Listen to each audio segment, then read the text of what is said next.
15. Using the illusions. In preparation for your meeting with the Creator, it will serve you well to step away from your illusions, including the illusion that you and the Creator are separate. That is what you are doing here. That has been the purpose of this entire conversation with God.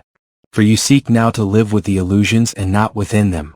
And it is that honest seeking which has brought you here to this communication. It has been clear to you for some time that there is a flaw in the illusions. This should have revealed all of them as false, but humans knew at some very deep level that they could not give up the illusions, or something very vital would come to an end. And they were right. But they made a mistake. Instead of seeing the illusions as illusions, and using them for the purpose for which they were intended, they thought they had to fix the flaw. The answer was never to fix the flaw but merely to see it, and thus to remember what you knew at a very deep level. And that is why you could not give up the illusions without something very vital coming to an end. This has been explained to you before in our conversation. I will explain it to you again here one final time so that you may be absolutely clear in your remembering. The reason for the illusions is to provide a localized context field within which you may recreate yourself anew in the next grandest version of the greatest vision you ever held about who you are. The universe itself is a contextual field. That is both its definition and its purpose. It provides life with a way to be expressed and experienced physically. You are a localized version of that same contextual field, as is everyone and everything else around you. In other words, localized God. Outside of this localized context, you can only know yourself as all that is. And all that is cannot experience itself as what it is, since there is nothing else. In the absence of that which you are not, that which you are is not. It cannot be experienced. It cannot be known. This you have been told many times. You have been told that in the absence of fast, slow, is not. In the absence of up, down is not. In the absence of here, there, is not. In the absence of the illusions, then you are, quite literally, neither here nor there. And so, you have collectively produced these magnificent illusions. A world, and indeed a universe, of your own creation. This has provided you with a contextual field within which you may decide and declare, create and express, experience and fulfill who you really are. You have all done this, the lot of you. Every one of you who are the individuations of the divine whole. You are each of you seeking to know yourself, to define yourself. Who are you? Are you good? Are you bad? What is good? What is bad? Are you big? Are you small? What is big? What is small? Are you any of these things? What does it mean to be these things? Are you wondrous indeed? This is the only question God ever had. Who am I? Who am I? Who am I? And who do I now choose to be? This is the only question that matters, and this is what your soul is using your life to decide, every moment. Not to find out. To decide. For life is not a process of discovery, it is a process of creation. Every act is an act of self-definition. God is in the process of self-creation and self-experience in every moment. That is what you are doing here. And you are using the experience of that which you are not in order to have the experience of that which you really are. There is nothing which you are not. You are all of it, you are everything. God is all of it. God is everything. Yet for you, God, to know the part of it that you are now expressing, you must imagine that there are parts of it that you are not. This is the great imagining. These are the illusions of life. Therefore use the illusions and be grateful for them. Your life is a magic trick and you are the magician. Expressing the glory of who you are in the moment that you are confronted with an illusion is what the journey to mastery is about. Within this context, it is important to acknowledge that the illusions can seem very real. Understanding that the illusions are illusions is the first step in using them for their intended purpose, but it is not the only step. Next comes your decision about what the illusions mean. Finally, you choose the aspect of divinity, the part of yourself, that you wish to experience within a localized contextual field, what you would call a situation or circumstance, that you have encountered, created. Here is that process in brief. See the illusions as illusions. Decide what they mean. Recreate yourself anew. There are many ways to use the 10 illusions and many ways to experience them. You may choose to experience them as present moment realities, or as memories from the past. The latter is how the illusions are used by advanced cultures and beings. Highly evolved beings remain aware of the illusions, and they never end them. Remember, to end them would be to end life itself as you know it, but they experience them as part of their past rather than part of their present. They encourage each other to always remember them but never to live them as if they were here and now realities ever again. Yet, whether you experience them in present time or as reminders from the past, the important thing is to see them for what they are, illusions. Then you can use them for what you will. If it is your will to experience a particular aspect of you, the illusions are your tools. Each illusion may be used to experience many aspects of who you are, and you may combine illusions to experience multiple aspects, or to experience an individual aspect in multiple ways.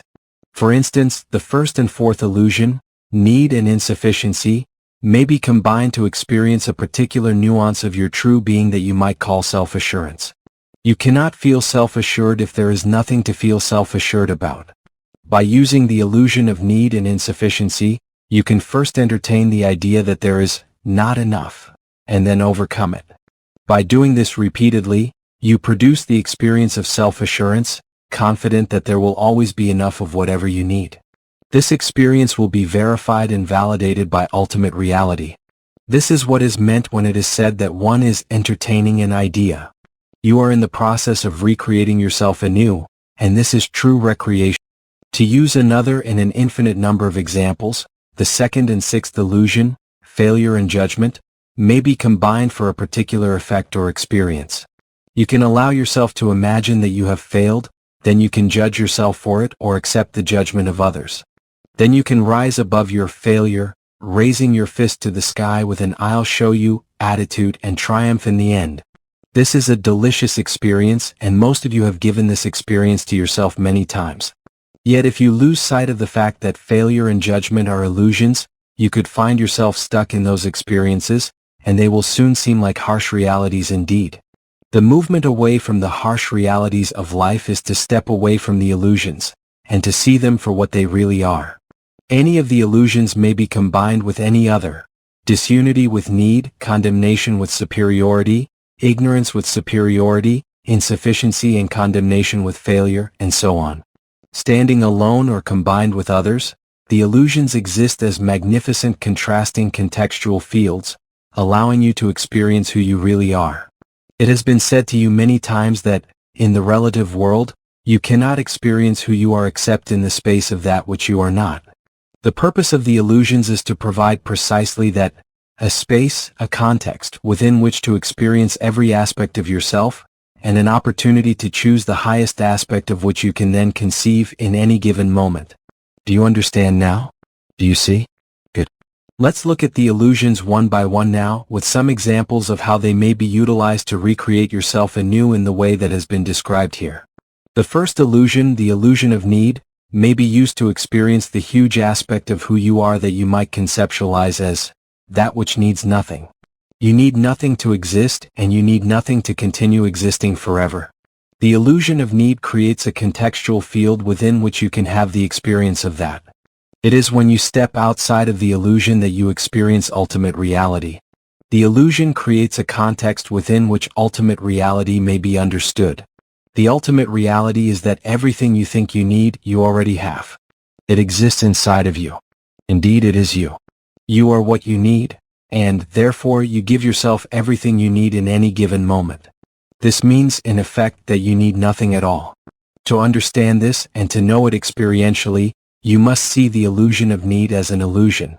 You must step outside of it. The way to step outside of the illusion of need is to look at what you think you need right now, that is, what you think you do not now have that you feel you must have, and then notice that, even though you are without it, you are still here. The implications of this are enormous.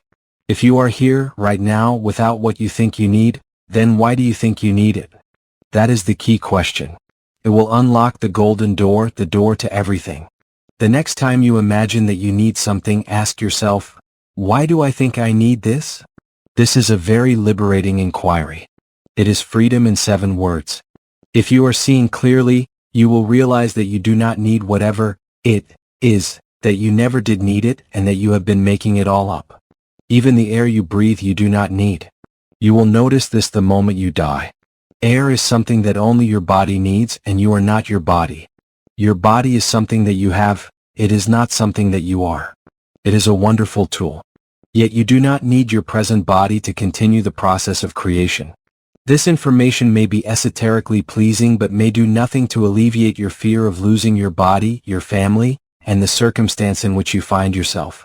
A way to alleviate such fears is through detachment, the practice of masters.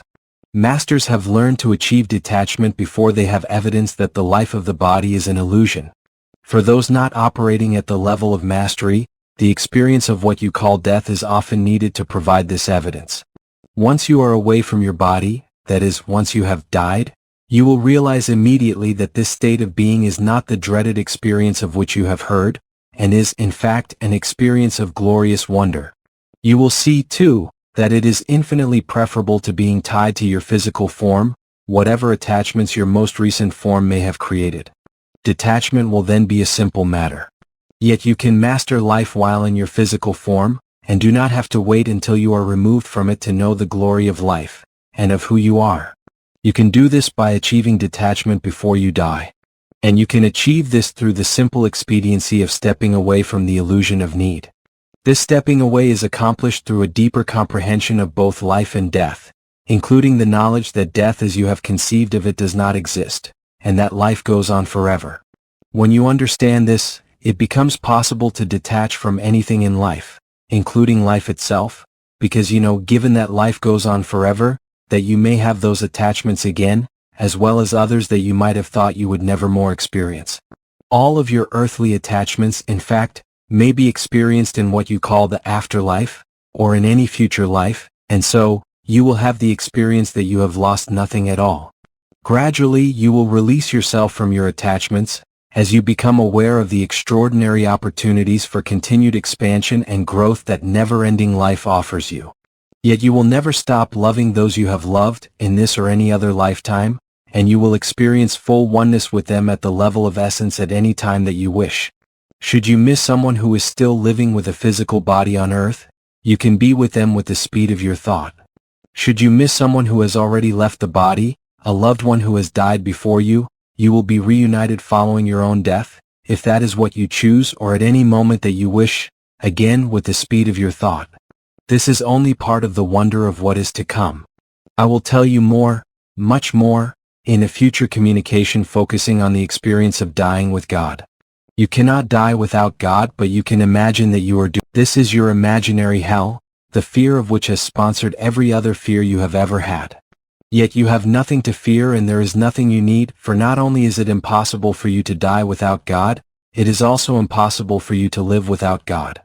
This is because I am you and you are me, and there is no separation between us. You cannot die without me, because without me is not a state in which you can or will ever find yourself. I am God and I am all that is. Since you are a part of all that is, am what you are. There is not a part of you that I am not. And if all that is always with you, then you need nothing, and that is the truth of your being. When you deeply understand this, you will live in your body in an entirely different way. You will become fearless, and fearlessness produces its own blessing, for lack of fear creates a lack of anything to be afraid of. Conversely, the presence of fear draws to you that which you fear. Fear is a strong emotion, and strong emotion, energy in motion, is creative. This is why I have inspired it to be said, you have nothing to fear but fear itself. The way to live without fear is to know that every outcome in life is perfect, including the outcome that you fear most, which is death. I'm telling you that here. I'm giving you this information now. If you will look closely at your life, you will see that you have always had whatever you have needed in order to get to the next moment, and ultimately to bring you here where you are right now. The evidence of this is the fact that you are here. Clearly you have needed nothing more. You may have wanted something more, but you have needed nothing more. All your needs have been met. This is an amazing revelation, and it is always true. Every appearance to the contrary is false evidence appearing real, fear. Yet, fear not, for I am with you.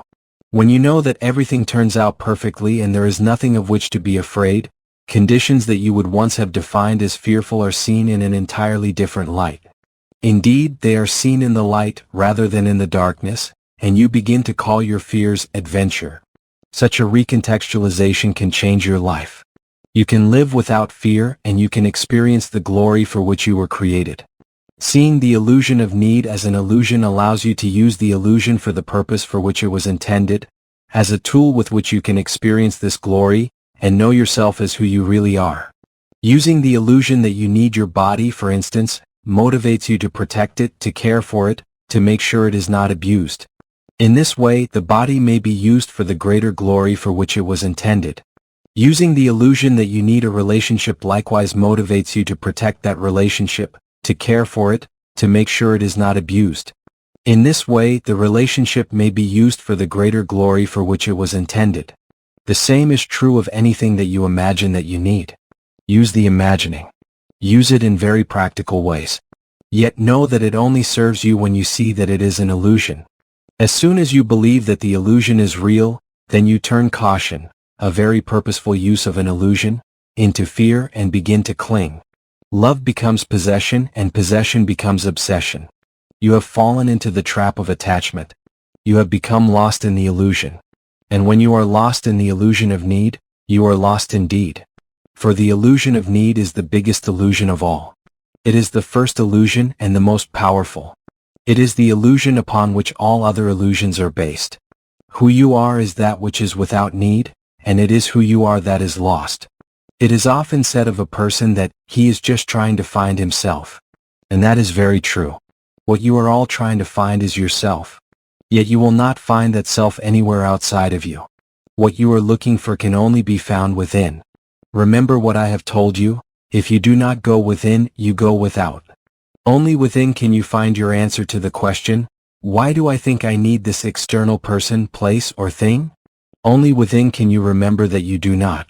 Then you will know what is meant by, once I was lost but now I am found. What you will have found is your true identity. You have used the first illusion to experience yourself as a divine being who needs nothing, for every need is always met. As you awaken to this truth, you will experience it more and more in your day-to-day reality. And you will literally become what you know yourself to be. Always remember that. You become what you know yourself to be. The second illusion, the illusion of failure, may be used to experience your inability to fail at anything. Nothing you do is a failure but merely part of the process you have undergone to achieve what you are seeking to achieve, and to experience what you are seeking to experience. What you are seeking to experience is that which you are. You cannot experience that which you are in the absence of that which you are not. Therefore, know that when you experience that which you are not, it is not a failure to experience but a way to experience that which you are. What was just said is very important, yet it is easy to move right through statements like that and miss their enormous significance. So I am going to repeat the statement. When you experience that which you are not, it is not a failure to experience but a way to experience that which you are. And so, when what you call failure visits your life, embrace it lovingly, do not condemn it and make it wrong. For what you resist persists and what you look at disappears. That is, it ceases to have its illusory form. You see it for what it really is, just as you see yourself as who you really are. By using the illusion of failure to notice what you have learned, remembered, about life, and to motivate you to apply the wisdom that you have acquired, the illusion becomes a tool with which to notice that you are always succeeding. Put simply, the way to step outside of the illusion of failure is to simply see everything as a part of your success. All things lead to your success, produce your success, are part of the process by which you experience your success. Many people understand this intuitively. Scientists are among them. When they embark on an important experiment, they not only anticipate failure, they relish it. The pure scientist understands completely that a failed experiment has not failed at all but merely pointed the way to success. Something working out the way you wanted it to is not the definition of success, and something not working out the way you wanted it to is not the definition of failure. Indeed, if you live a long life, there will be times when you will claim the opposite to be true. What you call many failures are actually successive experiences. And how can any experience which you call successive be a failure? Yet the illusion of failure is necessary in order to experience the exhilaration of success. If you succeed at everything, then you will experience succeeding at nothing. You will simply feel that you are doing what you are doing, but you will not know it as success, nor experience the wonder and the glory of who you are, because there would be no contextual field within which to notice that. If you throw a touchdown pass on the first attempt, that may be exhilarating for sure. Yet if you throw a touchdown pass on every attempt, you would soon lose the excitement of it. It would mean nothing. There would be nothing but touchdown passes, and throwing them would be pointless, meaningless. All of life moves in cycles. And it is these cycles that give meaning to life. In fact, there is no such thing as failure.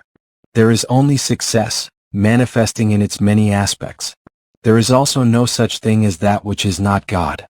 There is only God, manifesting in its many aspects. Do you see the parallel? Do you see the model? This simple seeing changes everything. When this is clear to you, you will be immediately struck with gratitude and wonder. Gratitude for all of the failures of your life, and wonder that it took so long to recognize the treasures that you have been given. You will understand at last that truly, I have brought you nothing but angels, and I have given you nothing but miracles. In the moment of this understanding, you will know that you never fail to succeed. Always remember that. You never fail to succeed. The third illusion, the illusion of disunity, may be used to experience your unity with everything. If you are united with something for a long time, you will at some point cease to notice that there is a you at all. The idea of you as a separate entity will gradually disappear. People who have been together for a very long time often experience this. They begin to lose their individual identity. This is wonderful, to a point. Yet the wonder of it disappears when the unity is experienced without end, because unity in the absence of disunity is nothing. It is not experienced as ecstasy but as a void. In the absence of any separation, ever oneness is noneness. That is why I have inspired it to be written. Let there be spaces in your togetherness. Drink from a full cup but not from the same cup. The pillars that support a structure stand apart, and the strings of the lute are separate, though they quiver with the same music. All of life is a process of experiencing unity and separation, unity and separation. This is the very rhythm of life. Indeed, this is the rhythm that creates life itself. I say to you again, life is a cycle, as is everything in it. The cycle is to and fro, together apart, together apart. Even when a thing is apart, it is always together, for it cannot truly separate but only get larger. Therefore, even when a thing appears to be apart, it is still apart, which means it is not apart at all. Your entire universe was once unified beyond comprehension, compacted into a dot infinitesimally smaller than the period at the end of this sentence. It then exploded, yet it did not truly separate but merely became larger. God cannot dismember itself. We can appear to have come apart, but we have all simply become apart. Our intrinsic unity is experienced once again when we remember. When you see others who appear separate from you, look at them deeply. Look into them. Do this for a long moment and you will capture their essence. And then you'll meet you waiting there. When you see things in your world, a part of nature, another aspect of life that appear separate from you, just look at them deeply. Look into them. Do this for a long moment and you will capture their essence. And then you'll meet you waiting there. In that moment you will know unity with all things. And as your sense of oneness increases, suffering and sorrow will vanish from your life. For suffering is a response to separation, and sorrow is an announcement of its truth. Yet it is a false truth. It is something that only appears to be true. It is not ultimately true. True separation from anyone or anything is simply not possible. It is an illusion. It is a wonderful illusion because it allows you to experience the ecstasy of union, but it is an illusion nonetheless. Use the illusion of disunity as if it were a tool in the hands of a craftsman. Craft your experience of total unification with this tool, and use the tool again to recreate the experience over and over again. When you see nothing but you wherever you look, you peer through the eyes of God. And as your sense of oneness increases, pain and disappointment will vanish from your life. Always remember that. As your sense of oneness increases, pain and disappointment will vanish from your life. The fourth illusion, the illusion of insufficiency, may be used to experience your abundance. God is abundant and so are you. In the Garden of Eden you had everything but you did not know it. You experienced eternal life, but it did not matter. It did not impress you because you experienced nothing else. The Garden of Eden is a myth, but the story was intended to convey a great truth. When you have everything and do not know that you have everything, you have nothing. The only way for you to know what it means to have everything is for you to at some point have less than everything. Hence, the illusion of insufficiency. Your insufficiency was intended as a blessing, through which you could know and experience your true and total abundance. Yet it is necessary to step outside of the illusion, to see the illusion as an illusion and move away from it, in order to have this experience. Here's how you can step outside of the illusion of insufficiency. Fill the insufficiency that you see, wherever you see it outside of yourself. For this is where the illusion lies, outside of yourself. If then you see insufficiency outside of yourself, fill the insufficiency. If you see people who are hungry, feed them. If you see people who need clothing, clothe them. If you see people who need shelter, give them shelter. You will then experience that you have no insufficiencies at all. However little of anything you have, you can always find someone who has less. Find that someone and give to them from the abundance that is yours. Seek not to be the recipient of anything but to be the source. That which you wish to have, cause another to have. That which you would seek to experience, cause another to experience. In so doing, you will remember that you have had these things in your possession all along. This is why it has been said, do unto others as you would have them do unto you. So don't go around asking, what are we to eat? What are we to drink? Look at the birds in the air. They neither sow, nor do they reap, nor gather into barns, and yet they are fed. Which of you, by being anxious, can add one thing to your life? And do not ask, how shall we clothe ourselves? Consider the lilies of the field and how they grow. They neither toil nor do they spin. Yet I tell you, even Solomon in all his glory was not arrayed like one of these. Therefore seek ye first the kingdom of heaven, and all else will be added unto you. And how may you seek the kingdom of heaven? By providing the kingdom of heaven to others. By being the kingdom of heaven, in which others may find refuge and strength. By bringing the kingdom of heaven and all its blessings to all those whose lives you touch. For what you give, you become. Always remember that. What you give, you become. The fifth illusion, the illusion of requirement, may be used to experience that there is nothing you have to do to know and experience who you really are. Only by doing those things that you imagine you are required to do to make life work can you come to a complete knowing that none of it is necessary. Ask those among you who are very old. Ask those who have danced the dance and towed the line and obeyed the rules. They will give you their advice in 3 words. Disobey the rules. They will not hesitate. Their counsel will be quick and color outside the lines. Don't be afraid.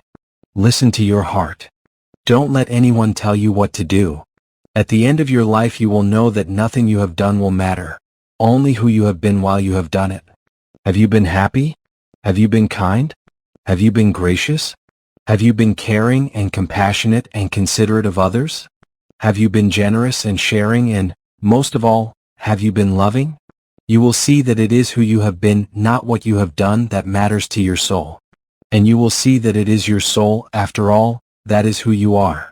Yet the illusion of requirement, the idea that there are things you must do, can serve to motivate your mind while you are with your body.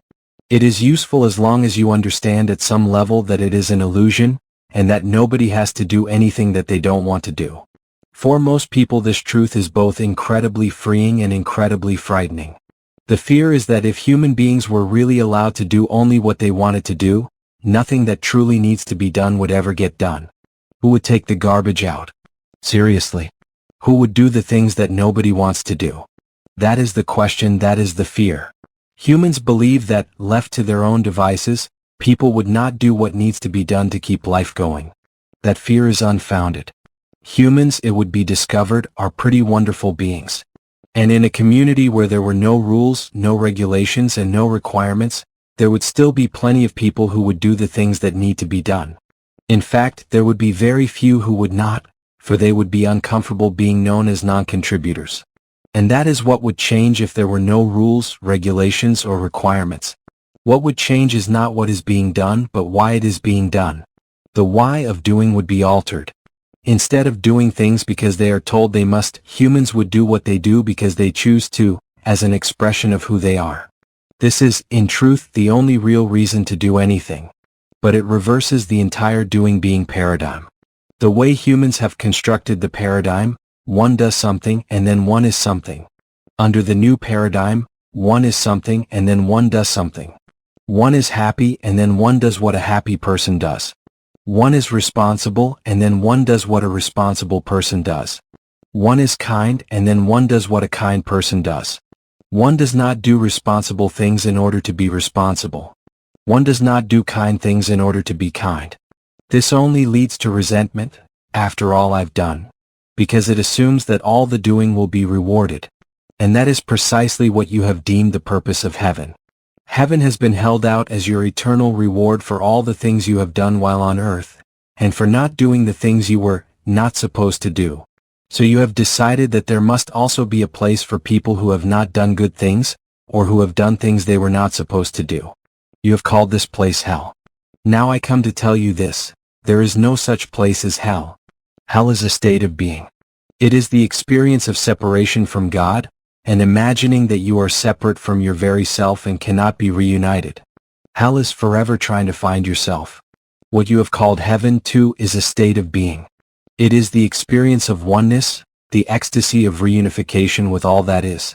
It is the knowing of the true self. There are no requirements for heaven. That is because heaven is not a place that you get to, it is a place that you are in always. Yet you can be in heaven, oneness with all, and not know it. Indeed, most of you are. This can be changed, but not by something you are doing. It can only be changed by something that you are being. This is what is meant by, there is nothing you have to do. There is nothing to do but be. And there is nothing to be but one. The amazing thing is that when you are being one with everything, you wind up doing all the things you thought you had to do, in order to receive the reward you thought you had to work so hard to receive. It becomes your natural will to do to and for others only those things that you would do to and for yourself. And you would not do to others what you would not want done to you. When you are being one, you are realizing, that is, making real, the idea that there is no other. Yet even being one is not required. You cannot be required to be what you already are. If you have blue eyes, nobody can make you have blue eyes. If you are 6 feet tall, no one can force you to be 6 feet tall. And if you are one with everything, you cannot be required to be. Therefore, there is no such thing as requirement. Requirement does not exist. Who would do the requiring? And of whom would it be required? There is only God. I am that I am, and there is nothing else that is. Use the illusion of requirement to notice that there can be nothing that is truly required. You cannot know and experience freedom from requirement if you have nothing but freedom from requirement. You will seek to imagine, therefore, that certain things are required of you. This you have done very well. You have created a God who demands perfection of you, and who requires you to come to him in only a certain way, through particular rituals, all of which are carefully prescribed. You must say the exact and perfect words, do the exact and perfect things. You must live in a particular way. Having created the illusion that such requirements exist in order to acquire my love, you are now beginning to experience the indescribable joy of knowing that none of this is necessary. You will notice this by observing that rewards often come to people on earth whether they do what they are supposed to do or not. The same is true of what you imagine your rewards to be in your afterlife. Yet your experience in the afterlife is not a reward, it is an outcome. It is the natural result of a natural process called life. When you become clear about this, you will understand free will at last. In that moment, you will know that your true nature is freedom. You will never again confuse love with requirement, for true love requires nothing. Always remember that. True love requires nothing. The sixth illusion, the illusion of judgment, may be used to experience the wonder of a non-judgmental you and a non-judgmental God. You have chosen to create the experience of judgment in order to experience the wonder of a non-judgmental God, and to understand that judgment is utterly impossible in God's world. Only through feeling the sadness and the destructiveness of judgment yourself could you truly know that it is not something that love could ever sponsor. It is when other people judge you that you know this most keenly, for nothing hurts more than judgment. Judgment hurts deeply when those who judge you are wrong, yet it hurts even more deeply when they are right. This is when the judgment of others cuts to the quick, tearing at the fabric of the soul. You have only to experience this once to know that judgment is never a product of love. In creating your illusory world, you have produced societies in which judgment is not only accepted but expected. You have even created an entire system of what you call justice, around this idea that someone else can judge you to be guilty or innocent. I tell you this, no one is ever guilty and everyone is forever innocent in the eyes of God. That is because my eyes see more than yours. My eyes see why you think things, why you say things, and why you do things. My heart knows that you have merely misunderstood. I have inspired it to be said, no one does anything inappropriate given their model of the world. This is a great truth. I have inspired it to be said, guilt and fear are the only enemies of man. That is a great truth. In highly evolved societies, no members of those societies are ever judged and found guilty of anything. They are simply observed to have done something, and the outcome of their actions, the impact of them, is made clear to them. Then they are allowed to decide what, if anything, they wish to do with regard to that. And others in the society are likewise allowed to decide what, if anything, they wish to do to and for themselves with regard to that. They do nothing to another. The idea of punishment is simply not something that occurs to them, because the concept of punishment itself is incomprehensible to them. Why would the one being want to hurt itself? Even if it has done something that is damaging, why would it want to hurt itself again? How does hurting itself once more correct the damage of the first hurt? It's like stubbing one's toe, then kicking twice as hard to retaliate. Of course, in a society that does not see itself as one, and does not see itself as one with God, this analogy would not make sense. In such a society, judgment would make perfect sense. Judgment is not the same as observation. An observation is a simple looking, a simple seeing of what is so. Judgment, on the other hand, is a concluding that something else must be so because of what is observed. Observing is witnessing. Judging is concluding. It is adding a therefore to the sentence. In fact, it becomes a sentence, often handed down without mercy.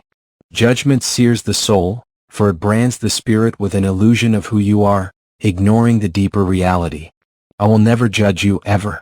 Because even if you have done a certain thing, my observation of that would be a simple seeing of what is so. I would draw no conclusions about who you are. It is, in fact, impossible to draw conclusions about who you are, because in your creation of yourself you are never concluded. You are a work in progress. You are not finished creating you, and you never will be. You are never who you were in the last moment. And I never see you as that, but rather as who you now choose to be. I have inspired others to describe it this way. You are continually creating yourself from the field of infinite possibilities. You are constantly recreating yourself anew in the next grandest version of the greatest vision you ever held about who you are. You are, in every moment, born again. And so is everyone else. In the moment you understand this, you will see that judging yourself or judging another is pointless. Because that which you would judge has ceased to be, even as you are judging it. It has come to a conclusion even as you are coming to your own conclusions. In that moment you will relinquish forever your idea of a judging God, for you will know that love could never judge. As your awareness increases, you will comprehend the full impact of the truth that self-creation never ends. Always remember that. Self-creation never ends. The seventh illusion, the illusion of condemnation, may be used to experience the fact that you are deserving of nothing but praise. This is something that you cannot fathom, for you live so deeply within your illusion of condemnation. If, however, you lived within the heart of praise every moment, you could not experience it. Praise would mean nothing to you. You would not know what it was. The glory of praise is lost when praise is all there. Yet you have taken this awareness to an extreme, taking the illusion of imperfection and condemnation to new levels, where you now actually believe praise to be wrong, especially self-praise. You are not to praise yourself or to notice, much less announce, the glory of who you are. And you must be sparing in your praise of others. Praise, you have concluded, is not good. The illusion of condemnation is also your announcement that you and God can be damaged. Exactly the opposite is true, of course, but you cannot know this truth, nor experience it in the absence of any other reality. And so, you have created an alternate reality in which damage is possible, and condemnation is proof of it. To repeat, the idea that you, or God, can be damaged is an illusion.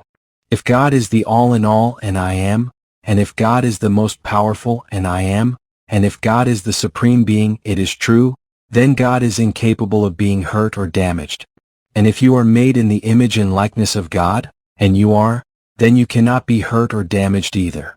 Condemnation is a device you have created to help you experience the wonder of this, by producing a context within which this truth can have meaning. Damage is one of the many lesser illusions that evolve every day from the 10 illusions. The first illusion, that God and you need something, is what creates the illusion that if you don't get what you need, God and you will be injured, hurt, or damaged. This sets up the perfect case for retribution. And this is not a small but a very big illusion. Nothing has captured the imagination of humans more completely than the idea that hell exists, that there is a place in the universe to which God condemns those who have not obeyed His law. Frightening, gruesome pictures of this horrific place appear in frescoes on the ceilings and walls of churches all over the world. Equally upsetting images adorn the pages of catechism texts and Sunday school booklets given to little children, the better to scare them with. And while good church-going people have for centuries believed the message that these images send, it happens that the message is false. That is why I inspired Pope John Paul II to indicate to a papal audience at the Vatican, July 28, 1999, that improper use of biblical pictures must not create psychosis or anxiety. The biblical descriptions of hell are symbolic and metaphorical. I inspired the Pope to say that the inextinguishable fire and the burning oven the Bible speaks of indicate the complete frustration and vacuity of a life without God. Hell is a state of separation from God, he explained, a state caused not by a punishing God but rather self-induced. It is not God's function to administer retribution or to punish anyone, and the Pope made that clear in his audience. Still, the idea of a condemning God has been a useful illusion. It has created a context within which you could experience all manner of things, many aspects of being. Fear, for instance, or forgiveness, compassion and mercy too. A condemned man understands at the deepest level the expression of mercy. So does the person doing the condemning, or the granting of pardon. Forgiveness is another nuance of the expression of love that it has served your species to experience. Forgiveness is experienced only in young, primitive cultures. Advanced cultures have no need for it, understanding that, since there can be no damage, no forgiveness is necessary, but it has enormous value within the context of evolution, the process by which cultures mature and grow. Forgiveness allows you to heal virtually any psychological, emotional, spiritual, and sometimes even physical wound that you imagine has been inflicted upon you. Forgiveness is a great healer. You can literally forgive your way to health. You can forgive your way to happiness. Your use of the illusion of condemnation has been very creative in this regard, creating many moments in your life, and in human history, in which forgiveness could be expressed. You have experienced this as an aspect of divine love, moving you closer and closer to the truth of both love and divinity itself. One of the most famous stories of forgiveness that has done this is the account of Jesus forgiving the man on the cross beside him, revealing the eternal truth that no one is condemned who seeks God. This means that no one is ever condemned because everyone ultimately seeks God, whether they call it that or not. Hell is the experience of separation from God. Yet anyone who does not wish to experience eternal separation does not have to. The mere desire for reunion with God produces it. That is an extraordinary statement, and I am going to repeat it. The mere desire for reunion with God produces it. Forgiveness is never necessary, since no true offense can ever be committed by or against divinity itself, given that divinity itself is all that is. This is something that advanced cultures understand. Who would forgive whom? And for what? Does the hand forgive the toe for stubbing itself? Does the eye forgive the ear? The hand may comfort the toe, true enough. It may rub it and heal it and make it better. But does it need to forgive the toe? Or could it be that forgiving is just another word for comforting in the language of the soul? I have inspired it to be written. Love means never having to say you're sorry. When your culture too understands this, You will never again condemn yourself or another for those times when the soul is stubbing a toe. You will never again embrace a vengeful, angry, damning God who would condemn you to everlasting torture for what would, to God, surely be less than the stubbing of a toe. In that moment you will relinquish forever your idea of a condemning God, for you will know that love could never condemn. Then you will condemn no one and nothing either, according to my injunction. Judge not, and neither condemn. Always remember that. Judge not, and neither condemn. The eighth illusion, the illusion of conditionality, may be used to experience that aspect of yourself which exists without condition, and which can love without condition for that very reason. You are an unconditional being, yet you cannot know that you are an unconditional being because there is no condition in which you are not unconditional. You are, therefore, in no condition. This is true literally.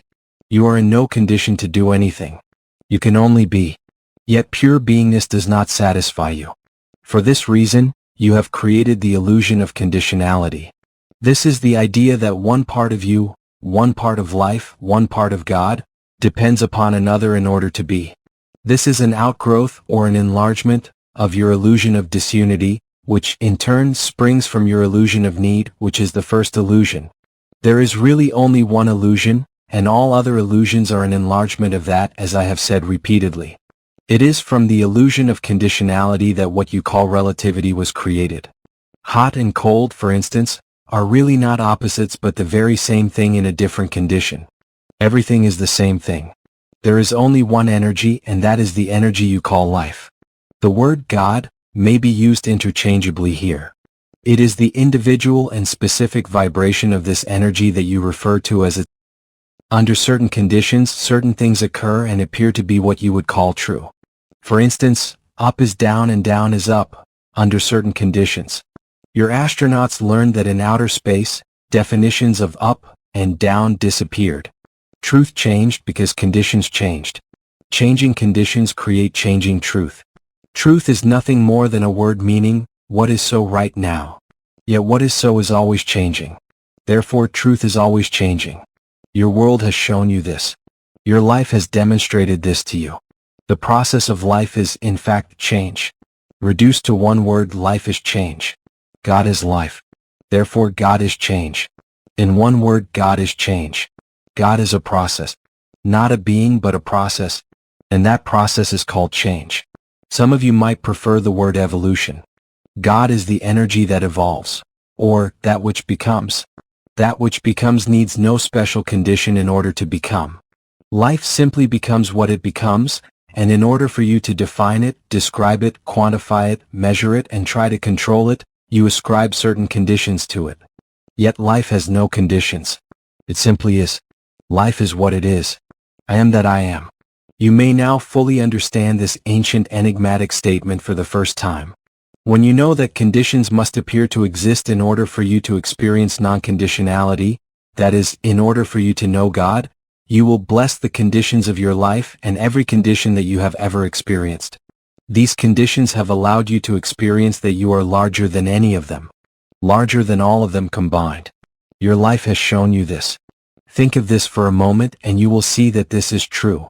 Imagine a condition in which you have found yourself, in which you have imagined yourself to be. Have you ever risen above that condition, to discover that you have overcome it? In truth, you did not overcome it at all. You never were it. You simply threw off your idea that this condition in which you found yourself was you. You saw yourself as bigger than that, other than that. I am not my condition, you may have said. I am not my handicap, I am not my job, I am not my wealth or lack of it, I am not this. This is not who I am. People who have made such declarations have produced extraordinary experiences in their lives, extraordinary outcomes. They have thus used the illusion of conditionality to recreate themselves anew, in the next grandest version of the greatest vision they ever held about who they are. Because of this, there are those who have blessed the very conditions of life that others have condemned. For they have embraced these conditions as a great gift, allowing them to see and declare the truth of their being. When you bless the conditions of your life, you change them. For you are calling them something other than what they appear to be, even as you are calling yourself something other than what you appear to be. It is at this point that you begin to consciously create and not merely notice, the conditions and circumstances of your life, for you will know that you have always been and always will be the perceiver and the definer of every condition. What one person perceives as poverty, you may perceive as abundance. What one person defines as defeat, you may define as victory, as you will when you decide that every failure is a success. Thus, you will experience yourself as the creator of every condition, its imaginer, if you will, but only if it is your will, since true conditionality does not exist. In that moment you will cease blaming any other person, place, or thing in your life for the life of your experience. And the whole of your experience, past, present, and future, will change. You will know that you have never truly been victimized, and what you know you will grow. Ultimately, you will realize that there are no victims. Always remember that. There are no victims. The ninth illusion, the illusion of superiority, may be used to experience that no thing is superior to any other thing, and that inferiority is likewise a fiction. All things are equal. Yet you cannot know that all things are equal when equality is all there is. If everything is equal, then nothing is equal, for the very idea of equalness is something which cannot be experienced, inasmuch as there is only one thing, and it is all equal to itself. A thing cannot be unequal to itself. If you take a thing and divide it into parts, the parts equal the whole. They are not less than the whole simply because they have been taken apart. Yet the illusion of inequality allows each of the parts to notice itself as the part that it is, rather than seeing itself as the whole. You cannot see yourselves as a part unless you see yourselves as a part. Do you understand? You cannot conceive of yourself as a part of God unless you imagine yourself to be apart from God. Put another way, you cannot see me unless you stand back and look at me. Yet you cannot stand back and look at me if you think that you are me. So you must imagine that you are not me in order to experience me. You are equal to God, and this equality with God is something that you yearn to experience. You are not inferior to God, nor to anything at all, yet you cannot know or experience lack of inferiority in a context where nothing is superior. You have therefore created the illusion of superiority, that you might know that you are equal to everything, which is to say that you are superior to nothing. Your oneness with God cannot be experienced outside of a context in which lack of oneness or disunity is possible. You must be within that context, or what we have here called the illusion, in order to know the truth that exists outside of the illusion. You must be in this world but not of it. Likewise, your equality with God and with everything and everyone in life is not experienceable unless and until you can understand inequality. It is for this reason that you have created the illusion of superiority. There is another benefit to the idea of superiority as well. By imagining yourself as superior to the conditions and circumstances of your life, you allow yourself to experience the aspect of your being that is bigger than all of those conditions and circumstances, a point which was made earlier. There is a wonderful part of you that you can call upon when faced with negative conditions and circumstances. Some of you call this courage. The illusion of superiority has thus been very useful to you as you have lived within the larger illusion called life in the physical realm, for it has given you the strength to rise above negative circumstances and to overcome them. When you see this illusion as an illusion, you will understand that there is no part of you that is superior to all of it, because every part of you is all of it. You will then not call upon courage, you will know that you are courage. You will not call upon God, you will know that you are the aspect of God that you would call upon. You are the caller and the called, the changer and the changed, the creator and the created, the beginning and the end, the Alpha and the Omega. That is what you are, because that is what I am. And you are made in the image and likeness of me. You are me. I am you. I move in you as you and through. In you I have my being. In everyone and all things. Therefore none of you is superior to another. Such a thing cannot be. Yet you have created the illusion of superiority that you might know the power of you, and, by extension, the power of everyone, the unity and the equality of you with God and all others, and the unity and equality of everyone with God and others. Yet you must be told that this illusion of superiority is a very dangerous one, if human pain and suffering is something that you wish to avoid. I have already told you that pain and suffering are avoided when you experience your oneness with each other, and with God. It is the illusion of superiority that denies this unity, and creates even greater separation. Superiority is the most seductive idea ever visited upon the experience of humans. It can feel so good when you are the one who is imagining yourself to be superior. Yet it can feel so bad when another is claiming to be superior to you. Be careful with this illusion then, because it is a powerful one. It must be understood deeply, completely. The idea of superiority can be a great gift within the world of relative experience, as I have shown you. It can, indeed, bring you the strength and the courage to see yourself and experience yourself as larger than your circumstance, greater than your oppressors, more than you yourself thought yourself to be. Yet it can be insidious. Even religions, the one human institution which was supposedly created to bring you closer to God, have too often used superiority as their chief tool. Our religion is superior to the other religion, many institutions have declared, thus doing more to separate human beings on the path to God than to unite them. States and nations, races and genders, political parties and economic systems have all sought to use their supposed superiority to attract attention, respect, agreement, adherence, power, or simply members. What they have produced by using this tool has been anything but superior. Yet the largest part of the human race seems blind or is strangely silent. It cannot see that its own superiority-based behaviors are actually producing inferiority in every way. Or it does see this and simply refuses to admit it. The result is that the cycle of claiming superiority as justification for its actions, and then suffering the inferior results of those actions, goes on and on. There is a way to break out of this cycle. See this illusion as an illusion.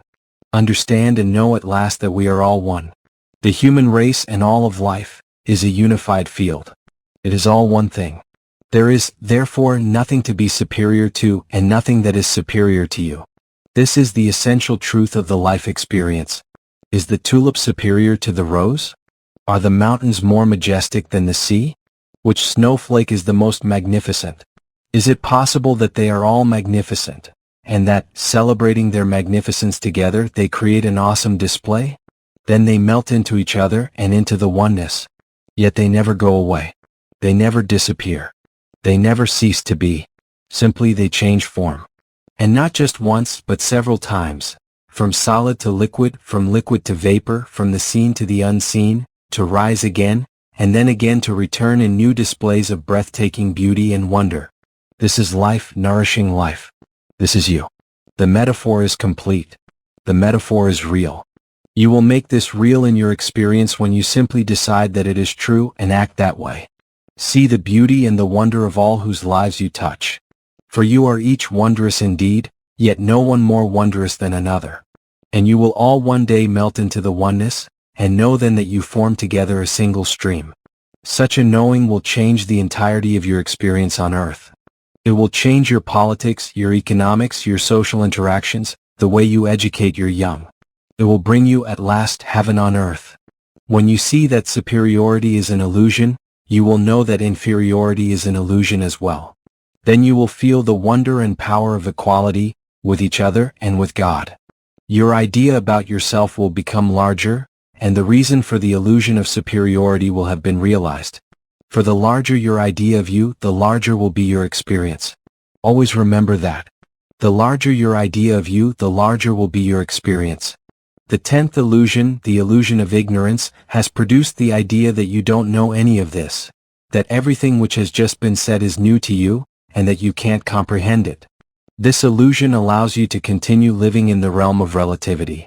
Yet you do not have to continue living as you have been living, in pain and in suffering, hurting yourselves and each other, waiting for better times yet to come, or for your eternal reward in heaven. You can have your heaven on earth. You can live in your garden of paradise. You were never cast out. I would never do that to you. You know this. In your heart you already know this. Just as you know about the oneness of humanity and of all life. Just as you know about the equality of everything, and that love is unconditional. You know all these things and more, and you hold this knowing deeply in your soul. Ignorance is an illusion. You use the illusion wisely when you see it as an illusion, when you know that it is not true that you do not know. You know, and you know that you know. This is what is said of all masters. They know that they know, and they use their knowing to live with, and not within, the illusory world in which they have placed themselves. This makes them appear in your world as if they are magicians, creating and using all life's illusions easily. Not knowing is a wonderful illusion and useful. It allows you to know again, to learn again, to remember once more. It allows you to re-experience the cycle, to become a snowflake. It is the illusion that you do not know that allows you to know what you know. If you know everything and know that you know it, then you can know nothing. Look deeply into this truth and you will understand it. Give yourself the illusion then that you are ignorant of something. Anything. In that moment, you will have the experience of that of which you are not ignorant, and what you know will suddenly become apparent to you. This is the wonder of humility. This is the power in the statement, "There is something here I do not know," the knowing of which could change everything. This single statement can heal the world. The call to humility is a call to glory. And in terms of your theology, there could be no greater tool for advancement. I have inspired it to be said that a little humility theology is what the world needs. A little less assurance that you know it all, and a little more willingness to continue the search, to acknowledge that there may be something you do not know, the knowing of which could change everything. I say again, not knowing leads to knowing. Knowing it all leads to not knowing anything. That is why the illusion of ignorance is so important. And so it is, too, with all the illusions. They are the keys to your experience of who you really are. They open the door from the realm of the relative to the realm of the absolute. The door to everything. Yet, as with all 10 illusions, when the illusion of ignorance runs away with you, when it becomes your total experience, your ever-present reality, then it no longer serves. Then you are like the magician who has forgotten his own tricks. You become one who is fooled by his own illusions. Then will you need to be saved by another, someone who sees through the illusion, who wakes you up and reminds you of who you really are. This soul will truly be your savior, even as you can truly be the savior of others by simply reminding them of who they really are, by giving them back to themselves. Savior is just another word for reminder. It is someone who reminds you, someone who remembers you, causing you to be of a new mind, and to once again know yourself as a member of the body of God. Do this for others. For you are today's Savior.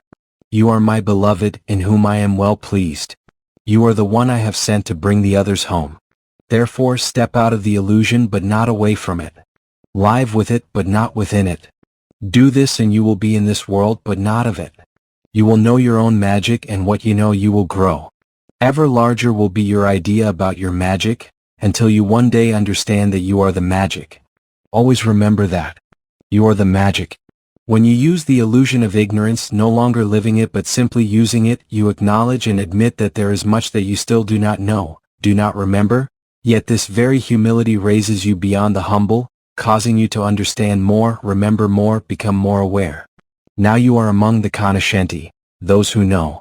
You remember that you are simply using illusions to create a localized contextual field within which you can experience, and not merely conceptualize, any one of the myriad aspects of who you are. You begin using this contextual field consciously, like an artist using a paintbrush, producing wonderful pictures and creating powerful and extraordinary moments. Moments of grace, in which you may know yourself experientially. If you wish to experience yourself as forgiveness, for instance, you could mix the illusions of judgment, condemnation, and superiority. Projecting those in front of you, you quite suddenly will find, create, people in your life who give you the opportunity to exhibit forgiveness. You can even add the illusion of failure, projecting it on yourself, to heighten the experience.